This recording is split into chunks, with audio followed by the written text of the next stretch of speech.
நாங்கள் பார்த்தீங்கன்னா எடப்பாடியிலேருந்து நாங்கள் வந்திருக்கோம். இப்போ இங்கே வந்து நாங்கள் ஒர்க்கு தான் வந்தோம். அன்னைக்கு வந்து நாங்கள் அவர் ஐயா இறந்துருக்குள்ளக்குள்ள நாங்கள் வரலான்ட்டு ரொம்ப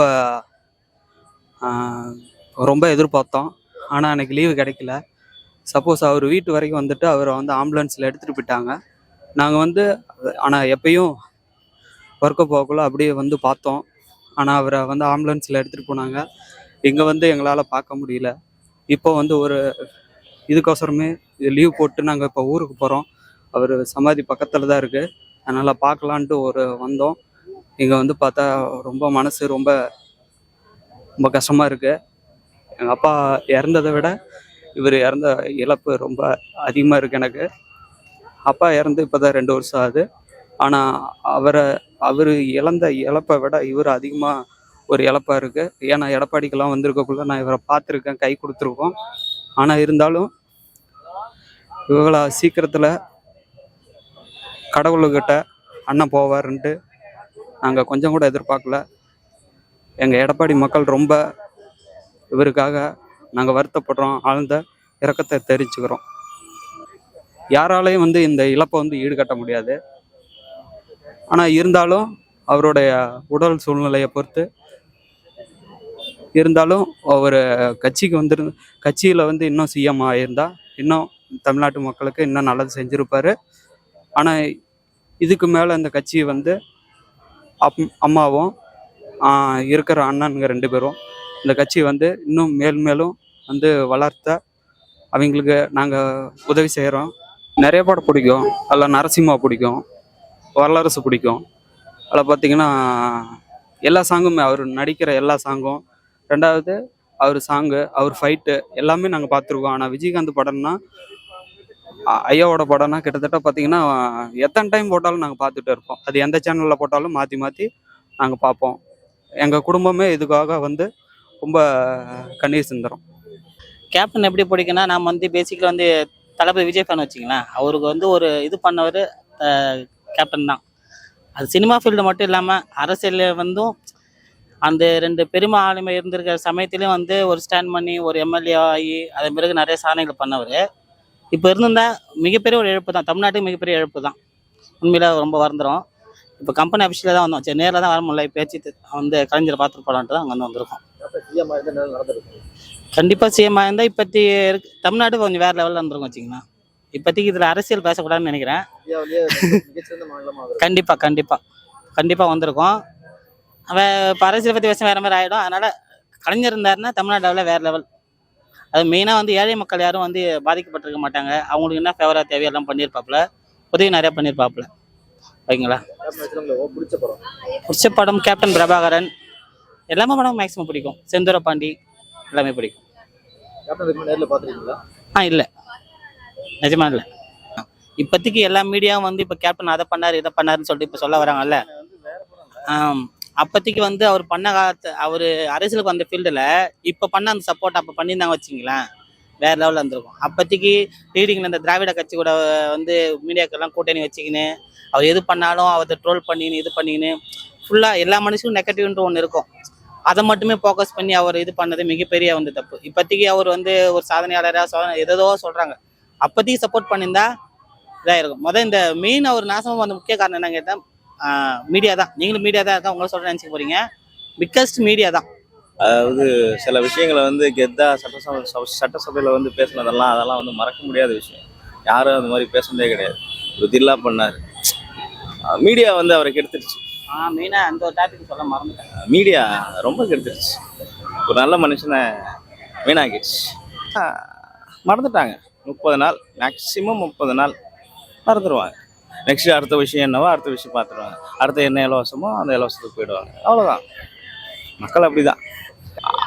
அவர் ஓரளவுக்கு இருந்திருந்தாருன்னா அவர் எப்படி வந்து அவர் ஆஃபீஸில் வந்து அவர் பட்ட கஷ்டங்கள் எதுவுமே இல்லாமல் மற்றவங்கள பார்த்துக்கிட்டாரோ, சாப்பாடு விஷயத்துல இருந்து சொல்கிறேன் நான், பார்த்துக்கிட்டாரோ அந்த மாதிரி எல்லா விஷயங்களும் பார்த்து பண்ணுறதுக்கு நிறைய வாய்ப்புகள் இருந்திருந்தாருன்னா.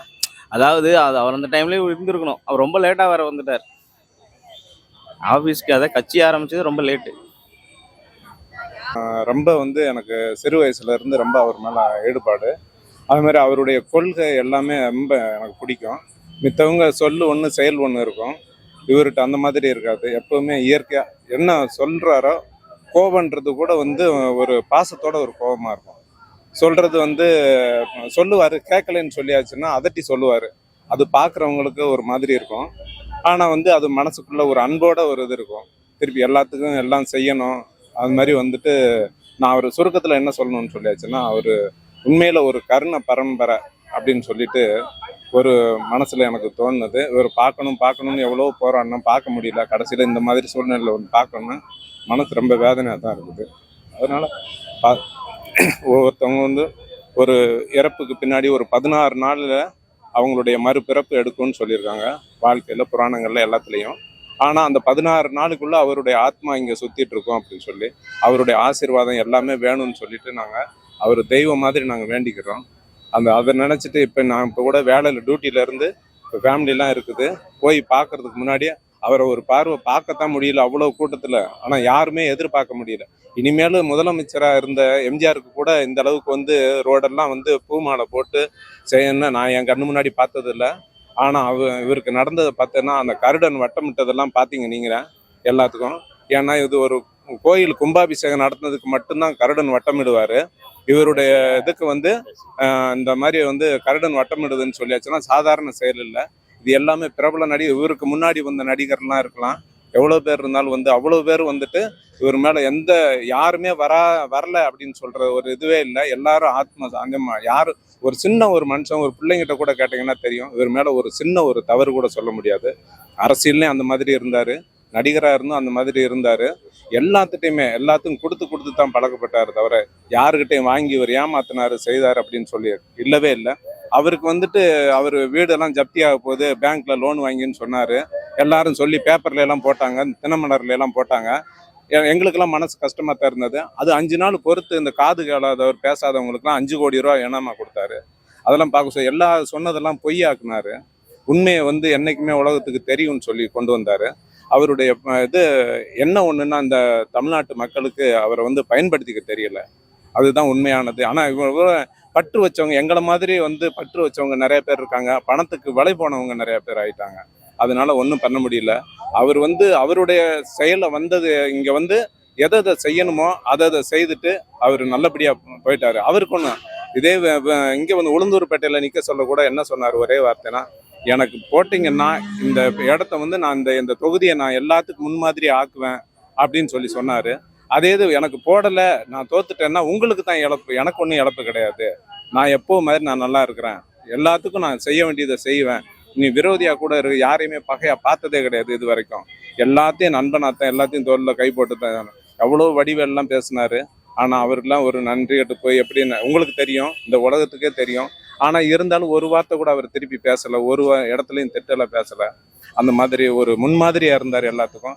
ஏன்னா அவருக்கு கூட முக்கால்வாசி மன உளைச்சலுக்கு காரணமே வந்து கூட இருந்தவங்க பிரிஞ்சு போனதில்லை. யார் யாரை நம்பினாங்களோ எல்லாம் நம்பிக்கை துரோகம் பண்ணாங்க.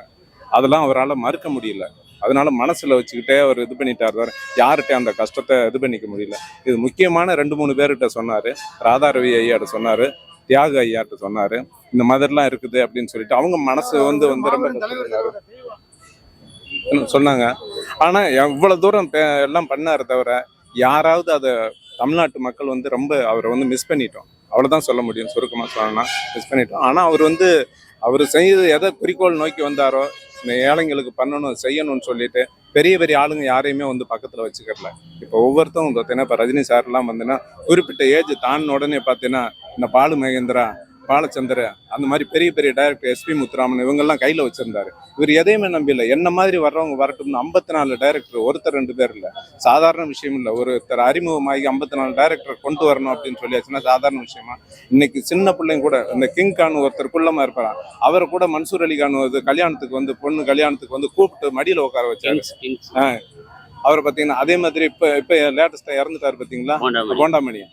அவரே கடைசி வாக்கு மூலம் அதான் சொல்லிட்டேன், எங்கள் ஐயா அந்த மாதிரி விஜயகாந்த் ஐயா இருந்திருந்தா என் நிலைமை இந்த மாதிரி வந்திருக்குமான்னு சொல்லிட்டு பேட்டி கொடுத்துட்டு போயிருந்தாரு. இதெல்லாம் எனக்கு இங்கே அவர் இடத்துல வந்து இந்த மாதிரி பேசணும்னு சொல்லி எனக்கு ஒரு பெரிய பாக்கியம் உங்கள்கிட்ட பேசுனது. இன்னும் நிறைய இருக்குது பேசணும்னா மணிக்கணக்கில் பேசலாம். அவரை பற்றி சொல்லணும்னா ஒரு நாள் 2 நாள்லாம் பத்தாது. நமக்கு அந்த தகுதி கிடையாது. இருந்தாலும் அவரை உள்ளன்போடு நாங்கள் நினைக்கிறோம். நாங்கள் வெளில வரல. எங்களுக்கு என்ன சொல்லியிருக்காரு, முதல்ல உழைப்பு, அதுக்கப்புறமா வந்து நீங்கள் செய்கிற செயல், அதுக்கப்புறம் நல்லதே செய்யுங்க, நல்லதே பண்ணுங்கன்னு அந்த மாதிரி தான் இருக்கும். யாருக்கு ஒன்று நல்லா தெரிஞ்சுங்க, அரசியல்வாதியாக இருந்துட்டு இது வரைக்கும் வந்து எந்த அரசியல்வாதிக்கு கடை அடிச்சுன்னு இருக்குங்க இங்கே வண்டியை ஏறி அந்த மாதிரி நடந்திருக்கு. இதுவரையில் இத்தனை 15 லட்சம் பேர் சேர்ந்தாங்களே, ஏதாவது ஒரு சின்ன ஏதாவது நடந்ததை பார்த்தீங்களா? இது ஒரு சின்னது கூட ஒரு இது நடக்கல. அவ்வளவு தூரம் வந்து அருமையா வந்துட்டு எல்லாமே நடந்தது. எல்லாரும் உள்ளன்போட மனசு சந்தோஷமா எல்லாரும் பார்த்துட்டு போனாங்க. அவ்வளோ எங்களுக்கு நாங்க வந்து நேரடியா பார்க்க முடியாத அளவுக்கு இந்த ஒளிபரப்புலாம் பண்ணாங்க. அவ்வளோ சந்தோஷமா பார்த்தோம். ஒவ்வொரு வீட்டுல 2-3 நாள் அழுது எங்க வீட்டுல எல்லாம் வந்து ரொம்ப மனசு கஷ்டப்பட்டாங்க. அதாவது வெளியில சொல்ல முடியல. அந்த மாதிரினா நாங்க அதுல பார்த்து தான் நாங்க ஆறுதல் அடைஞ்சுக்கிட்டோம். ஐயோ இவ்வளவு நேரம் அந்த கருடன் பறந்ததெல்லாம் இன்னும் எங்க கண்ணு முன்னாடியே இருக்குது. அது பெரிய அளவுல போச்சு. எல்லாரும் பேசுனாங்க. யாருக்குமே கிடைக்காதது. ஏன்னா அந்த மாதிரி எல்லாம் கிடைச்சது அவருக்கு.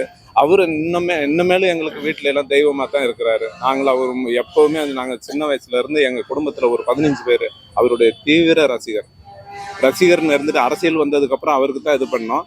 ஆனா இந்த சூழ்நிலை காரணமால ஒவ்வொரு வாட்டியும் அவருக்கு எப்படி இருக்கோ தெரியாது, எங்களுக்கு ஒவ்வொரு நாளும் மனசு வேதனையாச்சு. ஏன்னா நம்பிக்கை துரோகமா இப்படி பண்ணாங்களே.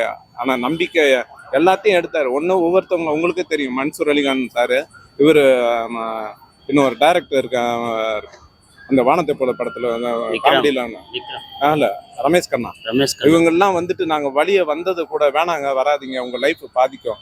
எந்த தலைவர் சொல்லுவாரு, கூட கூப்பிட்டு இழுத்து அவங்கள மாணவங்க படுத்தின்னு ஒவ்வொருத்தர். இன்னைக்கு தேமுதிகல இருந்து போன சந்திரகுமாரா மித்த இவங்கெல்லாம் கும்மிடிப்பூண்டி இவங்கெல்லாம் எங்க போனாங்க? தனி கட்சியெல்லாம் ஆரம்பிச்சு இது வந்து மாற்றுதுன்னு சொன்னாங்களே. அவ்வளவு பேர் என்ன